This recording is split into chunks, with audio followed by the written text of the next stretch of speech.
अस्सलाम वालेकुम स्टूडेंट आज के लेक्चर का जो हमारा टॉपिक है वो लीनियर मोमेंटम या हम इसको मैट्रिक क्लास में मोमेंटम के नाम से पढ़कर आए हैं। तो स्टूडेंट पहले रिकॉल करते हैं ये मोमेंटम क्या था, फिर हम आगे बढ़ते हैं। अगर आपको याद हो और आपको स्क्रीन पर नज़र भी आ रहा है, जैसे हमने लिखा हुआ है P is equals to mv। तो अगर आपको रिकॉल हो रहा हो कि ये फार्मूला आपने मैट्रिक क्लास में पढ़ा है। इसी तरह स्टूडेंट अगर गौर कीजिए, यहाँ पर मैंने लिखा है मोमेंटम, लेकिन यहाँ हेडिंग में लिखा हुआ है लीनियर मोमेंटम। अब स्टूडेंट ऐसा क्यों है? ऐसा इसलिए है क्योंकि अब आप फर्स्ट ईयर क्लास में दो तरह के मोमेंटम पढ़ेंगे और दोनों में अभी ही फर्क कर लीजिए। वो दोनों मोमेंटम क्या होंगे स्टूडेंट्स? एक का नाम है लीनियर मोमेंटम और दूसरा मोमेंटम हम चैप्टर नंबर 5 में स्टडी करेंगे, वो होगा एंगुलर मोमेंटम के नाम से। अब स्टूडेंट इन दोनों में लीनियर और एंगुलर क्या शो कर रहा है, इस बात को एक्सप्लेन करके हम आगे बढ़ते हैं।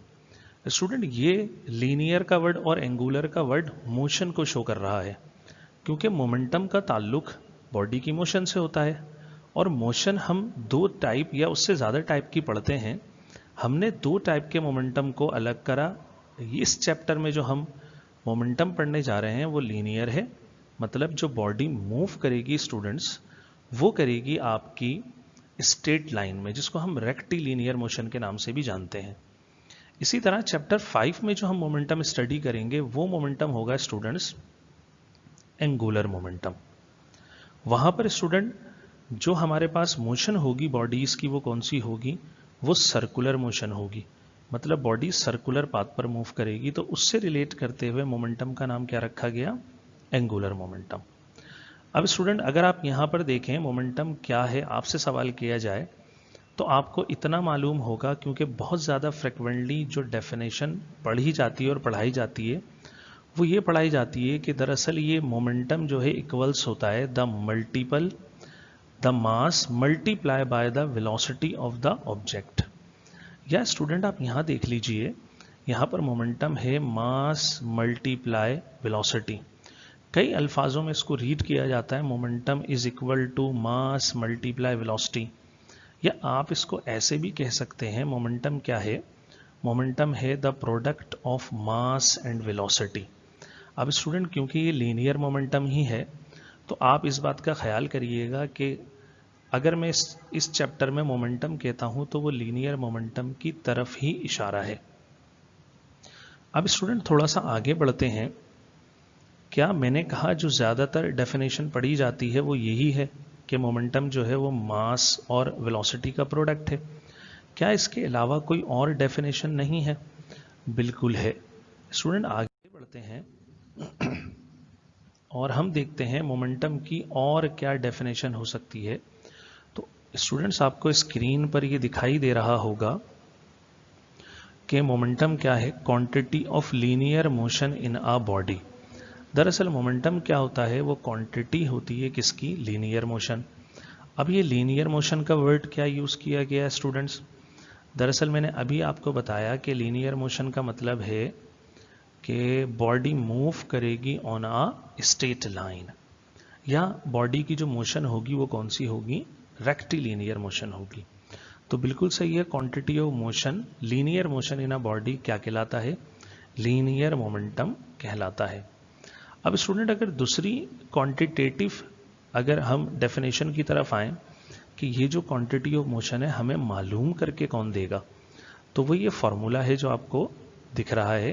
क्या है? The product of mass and velocity. Student ये हमने प्रीवियस स्लाइड में भी देखा कि ये दरअसल फार्मूले से डेफिनेशन की जा रही है। तो ये डेफिनेशन भी बिल्कुल वैलिड है, क्वांटिटेटिव डेफिनेशन है, क्योंकि इससे आप मोमेंटम को कैलकुलेट कर सकते हैं। अब अगर मज़ीद आगे बढ़ें स्टूडेंट तो फिर हम ये कह सकते हैं कि अगर मोमेंटम आपको कैलकुलेट करना है तो फिर आपके पास दो चीज़ें होनी चाहिए, एक मास और एक वेलोसिटी।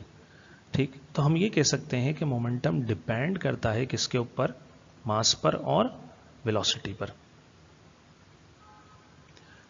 अब मैंने वर्ड यूज़ करा स्टूडेंट डिपेंड करने का, तो डिपेंड करने से क्या मुराद है?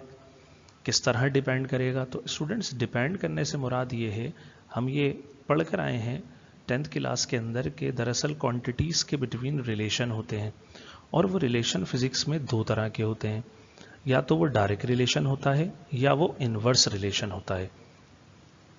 अब स्टूडेंट्स मोमेंटम कैसे रिलेट करता है, ठीक है, मास और वेलोसिटी से। तो स्टूडेंट ये डायरेक्टली रिलेट करता है किससे, मास और वेलोसिटी से।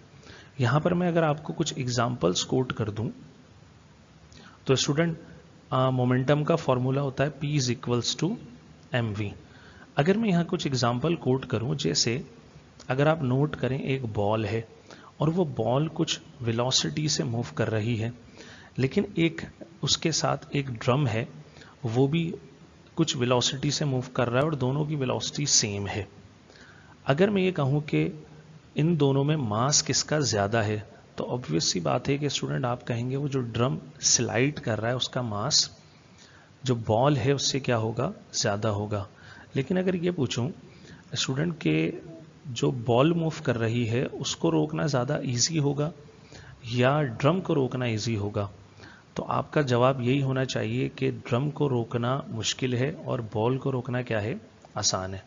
लेकिन अगर आपसे ये पूछा जाए कि आपने क्यों ऐसा आंसर किया, तो फिर उसका बहुत आसान सा जवाब ये होगा कि दरअसल बॉल का मास कम है और स्पीड दोनों की है, वेलोसिटी दोनों की सेम है, तो बॉल को रोकना क्या हुआ, आसान हुआ।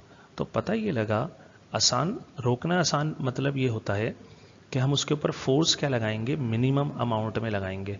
और हम जानते हैं फोर्स वो एजेंट है या एजेंसी है जो बॉडी की मोशन को रोकती भी है, और अगर बॉडी रेस्ट में है तो उसको क्या करवाती है स्टूडेंट्स, मूव करवाती है। तो अगर बॉडी की मोशन को रोकने के लिए minimum amount of force required है तो उसमें अमाउंट ऑफ मोशन भी क्या है, कम है, जो किस पर डिपेंड करा है स्टूडेंट, मास पे डिपेंड करा। इसी तरह अगर वेलोसिटी की एग्जांपल ली जाए तो आप इस ड्रम को रिप्लेस कर दें बुलेट से। सपोज कीजिए एक छोटी सी बॉल है आपके पास और एक बुलेट है, ठीक है, एक बंदूक की गोली है। अगर दोनों को देखा जाए और दोनों का मास सेम है, लेकिन दोनों की वेलोसिटी में फर्क है। सपोज कर लीजिए कि बुलेट की वेलोसिटी ज़्यादा है जो आपको पता है होती है, और बॉल की वेलोसिटी उसके कंपैरिजन बहुत कम है। अगर अब सवाल किया जाए अब रोकना किसको आसान होगा, तो फिर जवाब दोबारा वही होगा कि जिसकी वेलोसिटी ज़्यादा है उसको रोकना मुश्किल है, और जिसकी वेलोसिटी कम है मतलब बॉल, उसको रोकना क्या होगा स्टूडेंट्स, आसान होगा। अब ऐसा फिर दोबारा क्यों कहा, क्योंकि अब ये बहुत कॉमन सी बात है कि अगर स्पीड ज़्यादा हो चीज़ों की तो उनको रोकना क्या होता है, मुश्किल होता है, मतलब फोर्स ज़्यादा अप्लाई करना पड़ती है। तो पता ये लगा कि सिर्फ बॉडी की मोशन जो होती है वो वेलोसिटी पर डिपेंड नहीं करती, वेलोसिटी के साथ साथ किस पर डिपेंड करती है स्टूडेंट, मास पे भी डिपेंड करती है। और जैसे कि आप देख रहे हैं कि P is equals to mv, ये मोमेंटम का फॉर्मूला है। P डिनोट कर रहा है लीनियर मोमेंटम को, m मास और v वेलोसिटी को, और मोमेंटम एक वेक्टर क्वांटिटी है। अब स्टूडेंट वेक्टर क्वांटिटी क्या होती है, जिनकी डायरेक्शन होती है। अगर लीनियर मोमेंटम की डायरेक्शन पूछी जाए कहाँ है, तो जवाब बहुत आसान सा है, लीनियर मोमेंटम की डायरेक्शन स्टूडेंट लीनियर मोमेंटम की जो डायरेक्शन होगी वो वही होगी जो वेलोसिटी की डायरेक्शन होगी। अब कुछ क्रिटिकल थिंकिंग है, जितना भी हमने पढ़ा स्टूडेंट उससे रिलेटेड। अब क्रिटिकल थिंकिंग में क्या है स्टूडेंट्स, जैसे पहला सवाल देखते हैं, इसमें लिखा गया कि लीनियर मोमेंटम, फिर बुलेट में कहा गया why is more force needed to stop a train than a car if both travel at the same speed. अब स्टूडेंट गौर कीजिए, ये बिल्कुल वैसे ही एग्जाम्पल है या वैसा ही क्वेश्चन है जो अभी अभी मैंने आपसे किया। क्या कि एक बॉल को रोकना इजी होगा या एक स्लाइड करते हुए ड्रम को रोकना इजी होगा। यहाँ पर इन्होंने किस किस चीज़ का जिक्र करा, ट्रेन और कार का। अब और एक बात और कही कि if both travel at the same speed, मतलब दोनों की स्पीड में कोई डिफरेंस नहीं है। तो फिर डिफरेंस क्या है इनके अंदर, तो हम जानते हैं स्टूडेंट्स के ट्रेन का मास बहुत ज़्यादा होता है किससे, कार से। अब आपका जवाब क्या होना चाहिए कि कार आसानी से रुक जाएगी या ट्रेन आसानी से रुकेगी। दूसरा क्वेश्चन बिल्कुल ऐसे ही है, why does a little tiny bullet have so much force on impact, मतलब कि एक छोटी सी बुलेट इतना ज़्यादा असर क्यों करती है जब किसी चीज़ से टकरा जाती है। तो स्टूडेंट, अगर अभी जो हमने डिस्कशन की उन दोनों को देखते हुए बात करें तो फर्स्ट क्वेश्चन में स्पीड सेम रखी गई लेकिन मासेस क्या है, डिफरेंट है। और दूसरे वाले केस में जो मास है वो बहुत ही कम है लेकिन स्पीड हम जानते हैं बुलेट की क्या होगी, बहुत ज़्यादा होगी। तो इनके आंसर क्या हो सकते हैं पॉसिबल? स्टूडेंट, आंसर्स को देखते हैं। पहला आंसर क्या है, the mass of the train is greater than the mass of a car, hence train required more force as compared with the car. मतलब मास, कार का जो मास है वो बहुत कम है या ट्रेन का मास बहुत ज़्यादा है, इसलिए ट्रेन को रोकने के लिए ज़्यादा फोर्स लगानी पड़ती है। तो उसका ब्रेक सिस्टम भी स्टूडेंट्स बहुत ज़्यादा हेवी होगा, कार का नहीं होगा। अगर मैं इसको डेली रूटीन जो हम देखते हैं अगर उससे रिलेट करूं स्टूडेंट इस एग्जाम्पल को, तो हम ये देख सकते हैं कि जैसे अगर आपने कभी एक्सपीरियंस हुआ आपने टू व्हील मोटरसाइकिल या कार के ब्रेक सिस्टम को देखने का, तो स्टूडेंट मोटरसाइकिल का ब्रेक सिस्टम बहुत आसान सा होता है। एक पैडल होता है उसके साथ और एक रॉड कनेक्ट होती है जो डायरेक्ट, ठीक है, बैक व्हील पर ब्रेक शू के साथ जाके कनेक्ट हो जाती है। अब जब आप पैडल को पुश करते हैं तो वो पैडल जो है एक्सपैंड करते हैं ब्रेक शूज को और वो अंदर ड्रम से टकराते हैं और टकराने के बाद फ्रिक्शन से क्या होती है, हमारी मोटरसाइकिल रुक जाती है। लेकिन अगर हम कार की बात करें तो कार में भी क्या ऐसे ही होता है? तो जवाब है नहीं, कार में ऐसे नहीं होता। कार में एक हेवी ब्रेक सिस्टम इंट्रोड्यूस करवाया जाता है। वो हेवी ब्रेक सिस्टम क्या है, दरअसल उसके अंदर हाइड्रोलिक ब्रेक सिस्टम चलता है। अगर आप अवेयर हों कार के ब्रेक सिस्टम से तो आपको एक छोटा सा क्लू देता हूं। जैसा आपने सुना होगा कार में जो है ब्रेक ऑयल डलता है। अब वो ब्रेक ऑयल किस लिए यूज़ आता है, वो उसी हाइड्रोलिक सिस्टम के यूज़ में आता है जिससे वो गाड़ी रुकती है। अब स्टूडेंट, ये वही ब्रेक सिस्टम है जो आपने मैट्रिक क्लास में, ठीक है, पास्कल्स लॉ में स्टडी किया था, हाइड्रोलिक ब्रेक। आगे बढ़ते हैं स्टूडेंट, दूसरा आंसर क्या हो सकता है हमारा? दूसरा आंसर है the velocity of bullet is very high, therefore it has high impact on objects. मतलब जो वेलोसिटी है बुलेट की वो क्या है, बहुत ज़्यादा है, इसलिए उसका इम्पैक्ट क्या होता है, ज़्यादा होता है। ये भी हमने क्या करा है स्टूडेंट्स, डिस्कस किया। स्टूडेंट, तो ये हमने मोमेंटम और मोमेंटम से रिलेटेड, ठीक है, कुछ चीज़ें हमने देखी। कंक्लूजन क्या होगा स्टूडेंट? कंक्लूजन हमारा ये होगा कि मोशन डिपेंड करती है किसके ऊपर, मास पे एज वेल एज किस पर, वेलोसिटी पे। जो कॉमन हमारी परसेप्शन होती है वो ये होती है कि मोशन जो होती है बॉडी की सिर्फ वो स्पीड से रिलेट करती है। नहीं, स्पीड के साथ साथ किससे रिलेट करती है, मास से भी रिलेट करती है। स्टूडेंट, एक छोटे से प्रूफ की तरफ चलते हैं। अगर अभी तक की आपको डिस्कशन समझ में आई होगी तो आपको ये बात भी समझ में आ गई होगी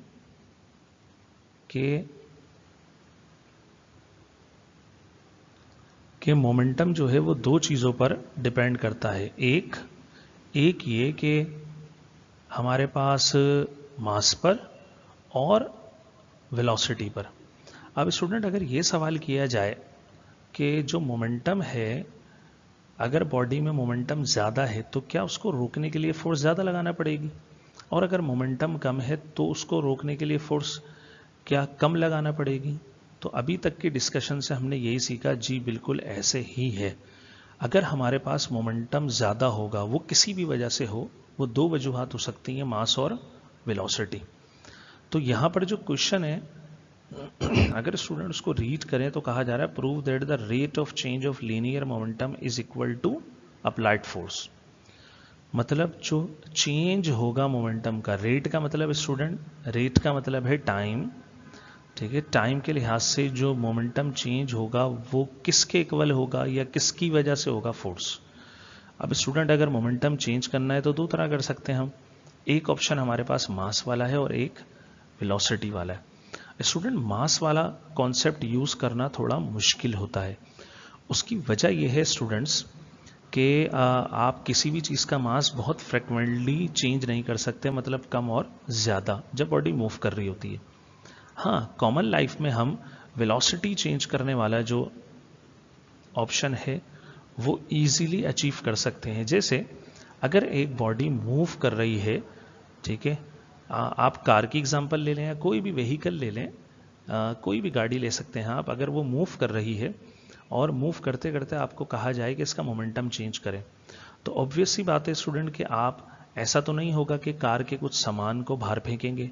ये चलती हुई कार में आप कुछ सामान रख लेंगे, मतलब मास चेंज करेंगे। बहुत आसान सा तरीका ये होगा कि आप या तो स्पीड अप कर दें गाड़ी को या ब्रेक यूज़ करें। आप जैसे ही गाड़ी की स्पीड बढ़ाएंगे तो उस स्पीड या वेलोसिटी के चेंज होने से मोमेंटम क्या हो जाएगा, चेंज हो जाएगा। तो हम भी इसी मेथड के ऊपर काम करते हुए प्रूफ करेंगे स्टूडेंट। क्या मोमेंटम क्या होता है? Momentum is given by mass multiply by velocity. तो मास और वेलोसिटी का जो प्रोडक्ट होता है वो मोमेंटम होता है स्टूडेंट, हम जानते हैं। अगर इसको सिंबॉलिकली लिखा जाए तो क्या होगा? P is equals to mv। अब स्टूडेंट अगर आगे बात की जाए rate of change of momentum क्या हो सकता है, तो student rate of change of momentum होगा, चेंज ऑफ मोमेंटम ऊपर लिखा, कैसे लिखा? P F minus P I, मतलब पी फॉर मोमेंटम, फाइनल में से इनिशियल को क्या कर दिया, माइनस, और डिवाइड करा तो स्टूडेंट क्या आ गया, रेट आ गया। जैसे कि हम पढ़ते हैं वेलोसिटी को या एक्सेलरेशन को, ठीक है, ऊपर चेंज लिखा जाता है, और चेंज लिखने का तरीका क्या हो सकता है, एक डेल्टा वाला, और एक ये हो सकता है कि फाइनल में से आप इनिशियल को क्या कर देंगे, माइनस कर देंगे। और रेट टाइम के रिस्पेक्ट से हो रहा है तो इसलिए हमने डिवाइड कर दिया, किससे, हमने इसको डिवाइड करा टाइम से। अगर आगे बढ़े स्टूडेंट तो P हम यहाँ शो कर चुके हैं किसके इक्वल है, mv। अब यहाँ अगर फाइनल मोमेंटम है तो जैसे मैंने अभी बताया मोमेंटम हम चेंज कर रहे हैं किसकी वजह से, वेलोसिटी की वजह से। तो यहाँ पर मास की जगह मास रहेगा क्योंकि वो चेंज नहीं करा। हाँ, वेलोसिटी अगर मोमेंटम फाइनल है तो वेलोसिटी भी फाइनल। इसी तरह यहाँ मास m रहेगा, और अगर वेलोसिटी इनिशियल है तो यहाँ पर मोमेंटम भी क्या होगा, इनिशियल होगा।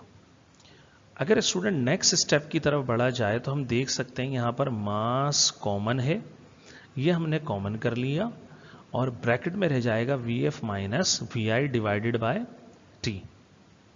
और अगर स्टूडेंट इतनी क्वांटिटी को देखा जाए and V F minus V I over T, क्या ये एक्सेलरेशन के इक्वल नहीं है? बिल्कुल स्टूडेंट, ये एक्सेलरेशन के ही इक्वल है। अगर स्टूडेंट यहाँ पर गौर करें तो हमारे पास, ठीक है, इस मास को हटाकर बाकी जो एक्सप्रेशन में लिखा हुआ है ये सब का सब क्या है, ये एक्सेलरेशन है। तो हम ये लिख सकते हैं therefore rate of change of momentum mass as it is रहा ये वाला स्टूडेंट, और इस पूरे एक्सप्रेशन की जगह आ गया एक्सेलरेशन ए। और ये भी हम जानते हैं कि product of mass and acceleration हमें क्या देता है, फोर्स। तो प्रूव हुआ rate of change of momentum equal किसके होता है, फोर्स के इक्वल होता है। स्टूडेंट ये वही डिस्कशन है जो अभी अभी हम कर रहे थे। स्टूडेंट्स आगे बढ़ते हैं, नेक्स्ट टॉपिक है हमारा law of conservation of momentum. अब students law of conservation of momentum क्या है? स्टूडेंट ये लफ्ज़ आपने बहुत सुना है अपनी डेली फिजिक्स और केमिस्ट्री के अंदर एज वेल। जैसे आपने पहली बार 9th क्लास में केमिस्ट्री में कंजर्वेशन लॉ पढ़ लिया होगा, law of conservation of mass, अगर आपको याद हो। फिर यही लॉ आपने मैट्रिक क्लास में भी स्टडी किया, और फिर हमने इसको फर्दर मैट्रिक में 2 बार किया, एक ये law of conservation of momentum में भी और law of conservation of energy में भी। अब स्टूडेंट्स एक बात याद रखिएगा, ये कंजर्वेशन जहां भी वर्ड आएगा तो इसका मतलब एक ही होगा, जिसके साथ, जिस क्वांटिटी के साथ ये जुड़ा होगा वो क्वांटिटी कांस्टेंट रहेगी या चेंज नहीं होगी। अब स्टूडेंट इसी को बेस बनाया जाए तो फिर इसका स्टेटमेंट क्या है, the total momentum of an isolated system remains constant. अब स्टूडेंट ये आइसोलेटेड सिस्टम क्या होता है, ये ऐसा सिस्टम जिसमें कोई एक्सटर्नल इफेक्ट नहीं होगा। मतलब कि जैसे विंड प्रेशर हो गया या एयर रेजिस्टेंस हो गई या फ्रिक्शन हो गई, इस तरह की उस सिस्टम के ऊपर कोई भी एक्सटर्नल इफेक्ट्स नहीं होंगे जो सिस्टम की प्रॉपर्टी को क्या करेंगे या क्वांटिटीज को चेंज करेंगे। तो बहुत आसान सी एक स्टेटमेंट है, टोटल मोमेंटम किसी भी सिस्टम का क्या रहता है, कांस्टेंट रहता है। अब स्टूडेंट्स अगर प्रूफ की तरफ बढ़ा जाए तो हम जब ये प्रूफ करते हैं कि कोई भी हमारे पास क्वांटिटी वो कांस्टेंट है, तो इसको प्रूफ करने के कई तरीके हो सकते हैं। हम जो यहाँ पर मेथड अडॉप्ट करेंगे वो ये होगा कि हम पहले उसको चेक करेंगे चेंज करके, मतलब उसके अंदर चेंज लेकर आएंगे, फिर हम देखेंगे क्या वो चेंज हुई या नहीं हुई। आप इसको ऐसे याद रखिए स्टूडेंट कि एक बॉडी है, अगर वो वेलोसिटी 10 मीटर पर सेकंड से मूव कर रही है, कुछ देर बाद उसकी वेलोसिटी दोबारा नोट की गई, तो उसकी फाइनल वेलोसिटी भी कितनी आई, 10 मीटर पर सेकंड। अब अगर आपसे पूछा जाए क्या इसकी वेलोसिटी चेंज हुई, तो आप कहेंगे नहीं हुई। क्यों? क्योंकि इनिशियल और फाइनल क्या आ गया, सेम आ गया। ठीक, अगर आपने चेंज किया और वो चेंज नहीं हुआ, मतलब इनिशियल फाइनल क्या हो गया, सेम आया, तो हम कहेंगे कि क्वांटिटी क्या है हमारे पास, कांस्टेंट है या कंजर्व है। तो हम इसको प्रूव करने के लिए स्टूडेंट कंसीडर करते हैं isolated system of two bodies A and B having masses m1 and m2 moving initial velocities with initial velocities u1 and u2 respectively. They collide with each other and after the impact their velocities become v1 and v2. Student बहुत आसान सी बात है, क्या लिखा गया है कि अगर आपको मोमेंटम लेना है तो हम सिस्टम की बात कर रहे हैं, सिस्टम में हम मिनिमम कितनी बॉडी ले रहे हैं, दो। अगर स्टूडेंट बॉडी ले रहे हैं और उनके अंदर मोमेंटम होना चाहिए तो उनके मास के साथ साथ उनके पास वेलोसिटी भी मौजूद होगी, तो इसलिए उनके मास को कहा गया m1 m2 और उनकी इनिशियल वेलोसिटी को u से शो किया गया स्टूडेंट, और u के साथ और किसी भी क्वांटिटी के साथ जो हम सब्सक्रिप्ट लिख रहे हैं वो 1 यूज कर रहे हैं बॉडी ए के लिए और 2 यूज कर रहे हैं बॉडी बी के लिए। फिर कहा गया दे कोलाइड विद ईच अदर, क्योंकि मैंने कहा कि इनका ठीक है मोमेंटम क्या करना है, चेंज करना है, तो दो ऑप्शन में से एक हम वेलोसिटी वाला ठीक है ऑप्शन सेलेक्ट करेंगे, तो वही करा, कोलाइट करा। तो कोलाइट के बाद या कोलिजन के बाद जो इनका इम्पैक्ट होगा, after impact there velocities become v1 and v2। तो अब वेलोसिटी चेंज हुई तो मोमेंटम भी क्या हो गया, चेंज हो गया स्टूडेंट। जैसा कि यहाँ पिक्चर में दिखाया कि दो बॉडी जिनका मास ए और बी, मास m1 u1 m2 u2, दोनों की डायरेक्शन सेम है, आप ये सोच सकते हैं कि कोलाइड कैसे करेंगे, फिर टकराएंगे कैसे। तो स्टूडेंट बहुत सारे तरीके हो सकते हैं, एक ये हो सकता है कि बॉडी बी ब्रेक ले तो या अपनी स्पीड को स्लो करे तो बॉडी ए उससे आके टकरा जाएगी, या बॉडी ए बॉडी बी की वेलोसिटी से ज़्यादा तेज चल रही हो, ऐसे भी टकरा सकती हैं। तो ये बिफोर कोलिजन था, कोलिजन हुआ। कोलिजन में एक चीज़ आप देखिए स्टूडेंट, यहाँ थर्ड लॉ अप्लाई होगा न्यूटन्स का। कैसे अप्लाई होगा, ठीक है, जब ये इम्पैक्ट करेगी, बॉडी ए बी से टकराएगी, तो according to Newton third law body A B पर फोर्स अप्लाई करेगी F, और इतना ही रिएक्शन के तौर पर बॉडी बी अप्लाई करेगी अपोजिट डायरेक्शन में -F, मतलब दोनों का मैग्नीट्यूड सेम होगा बट डायरेक्शन क्या होंगी, अपोजिट होंगी। और कोलिजन के बाद का सिर्फ सेम वही है कोलिजन से पहले स्टूडेंट, लेकिन यहाँ पर जो वेलोसिटी थी वो v1 v2 हो गई, मास चेंज नहीं हुआ। अब स्टूडेंट आगे बढ़ते हैं, तो total momentum of system before collision कितना होगा, बॉडी ए का मोमेंटम होगा m1 u1 क्योंकि उसका मास m1 वेलोसिटी u1, और बॉडी बी का होगा m2 u2। इसी तरह students total momentum after collision, फर्क क्या आएगा, वेलोसिटी चेंज हो गई, u1 और u2 से क्या हो गई, v1 और v2। Student when two bodies collide with each other they come in contact for short time t, during this interval let the average force exerted one of the bodies is F। Student अभी बताया जब टकराएंगी तो Newton third law apply होगा, एक body a force लगाएगी B पर और B लगाएगी एफ पर, उनका मैग्नीट्यूड दोनों का सेम है जो क्या कहा गया, एफ है।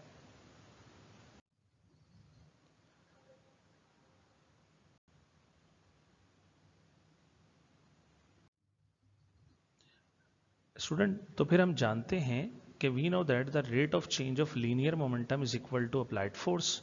ये हमने आज के ही लेक्चर में प्रूफ किया है। मतलब एफ ए जो होगा वो delta P A over delta T होगा। ठीक, अब F A change of momentum कैसे निकालेंगे? ये फाइनल वेलोसिटी है, ठीक है, बॉडी ए की, और ये क्या है? इनिशियल वेलोसिटी है। तो चेंज कैसे करते हैं? फाइनल में से इनिशियल को क्या करते हैं? माइनस, डिवाइड कर दिया टी से। सिमिलरली जो फोर्स बी अप्लाई करेगा वो क्या होगी? एफ बी, और delta P over delta T formula है। और इसका एक्सप्रेशन कैसे बनेगा? F B M two. Student, दोनों एक्सप्रेशन सेम है, बस फर्क क्या है? फर्क ये है कि बॉडी ए के लिए हमने सिंबल 1 यूज की, बी के लिए क्या की? 2 यूज की। तो यहां पर ये मोमेंटम है फाइनल बी का, और ये मोमेंटम है इनिशियल बी का। Student, according to third law हम जानते हैं जितनी फोर्स ए ने लगाई उतनी फोर्स बी ने उसके ऊपर लगाई इक्वल होंगी। नेगेटिव साइन शो कर रहा है डायरेक्शन को। स्टूडेंट, अगर आगे बढ़े, putting the values of F A and F B, अगर हम इनको पुट कर दें तो हमारे पास फिर एक्सप्रेशन आएगा ये। अब हम यहां ये कर सकते हैं स्टूडेंट, क्योंकि लेफ्ट साइड पर दोनों तरफ टी डिवाइड हो रहा है, तो हम टी को डिवाइड करेंगे तो टी क्या हो जाएगा? कैंसिल हो जाएगा। जैसे ही स्टूडेंट टी कैंसिल होगा तो हमारे पास एक्सप्रेशन जो रहेगा ये m1 v1 minus m1 u1 is equals to minus, और इसको मैंने ब्रैकेट में लिया क्यों? याद रखिएगा स्टूडेंट, जब भी हमारे पास वैल्यू बाहर माइनस में लिखी हुई हो, माइनस साइन हो, नेगेटिव साइन हो, तो बाद वाली वैल्यूज को ब्रैकेट में लिया जाता है। क्यों? क्योंकि ये मल्टीप्लाई होके वैल्यूज के साइन चेंज कर देगा। स्टूडेंट्स, अगर नेक्स्ट स्टेप में देखें तो लेफ्ट साइड में हमने कोई चेंजिंग नहीं की, ऐसे ही है। यहां पर वही बात जो भी मैं कर रहा था, यहां पर हमने साइन को चेंज करा, माइनस प्लस माइनस हो गया। इसी तरह माइनस माइनस क्या हो गया? प्लस हो गया। अब स्टूडेंट्स,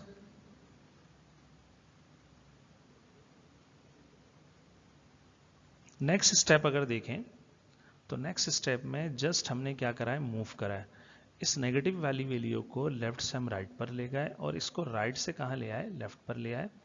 अगर आप गौर करें स्टूडेंट, ये टोटल मोमेंटम है क्या? बिफोर कोलिजन, और ये टोटल मोमेंटम है क्या? After collision. तो इस तरह ये प्रूव हुआ कि हमने चेंज करने के बाद भी जो सिस्टम का मोमेंटम है स्टूडेंट वो चेंज नहीं हुआ। तो कंक्लूजन क्या हुआ स्टूडेंट? अगर हम इस पूरे लेक्चर को कंक्लूड कर दें तो कंक्लूजन ये कि मोमेंटम एक ऐसी क्वांटिटी है जो हमें अमाउंट ऑफ मोशन बताती है, डिपेंड करती है मास और वेलोसिटी पर, और दोनों से डायरेक्टली रिलेट करती है, मास से भी और वेलोसिटी से भी। इसी तरह स्टूडेंट्स, अगर लॉ इसका प्रूफ किया जाए तो लॉ प्रूफ करने का बहुत आसान सा तरीका है। Law of conservation of momentum हमें यह बताता है कि अगर हम किसी भी सिस्टम का, आइसोलेटेड सिस्टम का मोमेंटम चेंज कर दें तो वो मोमेंटम चेंज नहीं होता, जिसको हमने यहाँ पर क्या करा? प्रूफ भी करके देखा। तीसरा जो हमने यहाँ पर एक छोटा सा प्रूफ करा था वो ये कि यहाँ पर न्यूटन थर्ड लॉ भी अप्लाई होता है। मतलब कि मोमेंटम को, न्यूटन थर्ड लॉ को हम मोमेंटम के शक्ल में भी शो कर सकते हैं, या उसकी शेप में भी, या उसके एक्सप्रेशन से भी शो कर सकते हैं। कैसे? जब मोमेंटम चेंज होता है तो फिर एक बॉडी, जब कोलिजन की बात करें तो एक बॉडी फोर्स अप्लाई करती है किस पर? दूसरी बॉडी पर। अब स्टूडेंट्स, तो आज का लेक्चर हम स्टूडेंट यहीं रखते हैं। आपके जो भी क्वेश्चन है वो आप स्क्रीन पर क्या कर सकते हैं? शेयर कर सकते हैं,